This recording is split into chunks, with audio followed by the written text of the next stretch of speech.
Today we're going to be talking about thick versus thin questions.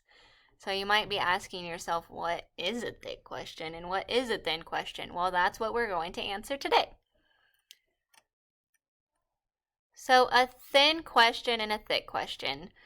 So we have two different options. A thin question or a thick question, we need to figure out where we should put these. So answers that can't be found in the text and we need to think about, or answers that are found directly in the text. So a thin question is something that can be found directly in the text. You can look at your text to find the answer. But a thick question is answers that cannot be found in the text, and we actually have to do some thinking about. So we're going to be practicing looking at thick and thin questions, and then you guys will have an assignment at the end.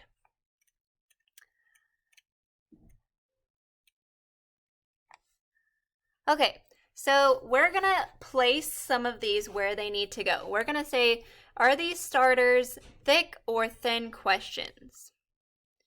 So a thick question will be questions like, what would happen if?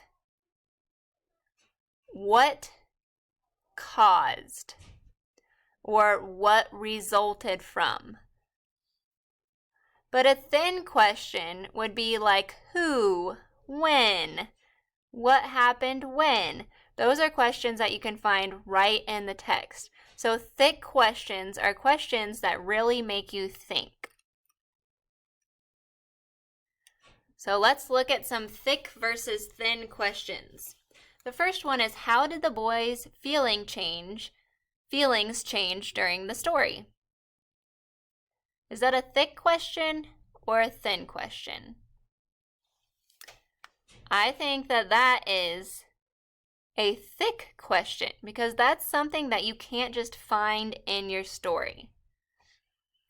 The next question is, what color did the wizard become? Could you look at the pictures and see what color the wizard is? Yes, it's right in your story. That's a thin question. The next question is, what would happen if the dog was a cat? What do you think, a thick or a thin question? That is a thick question because that's not something that you can find right in the text. That's something that you have to think about. How would the dog act different if it was a cat? The next one, how would you feel if this situation happened to you? Well, first of all, are you in that text? No.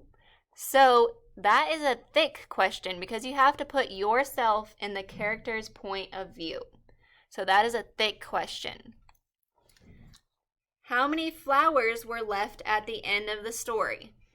That is a thin question because you can look right there and see how many flowers were at the end of the story. So that is a thin one because you can go right back and find it.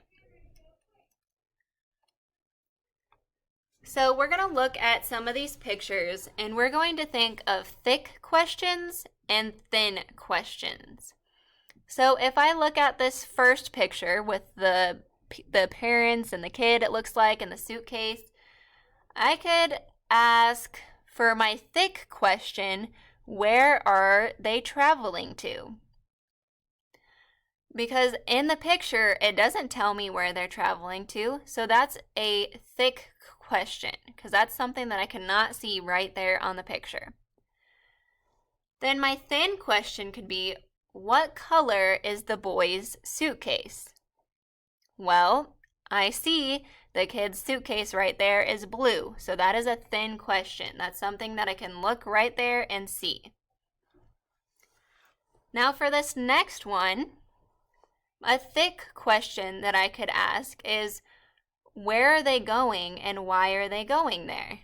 That is something that I cannot answer by looking at this picture. But a thin question might be, how many camels are in the picture? I can look and see there's 1, 2, 3 camels. So that is a thin question because I can see it right there.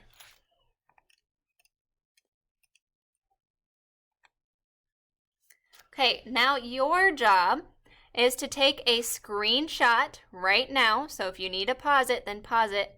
Take a screenshot of this page, and you're going to write a thick question and a thin question for each of these pictures. And then after you take a screenshot, you should be able to write on it in your photos, and then you can turn it in that way on Google Classroom. So for each of the pictures, a thick question and a thin question.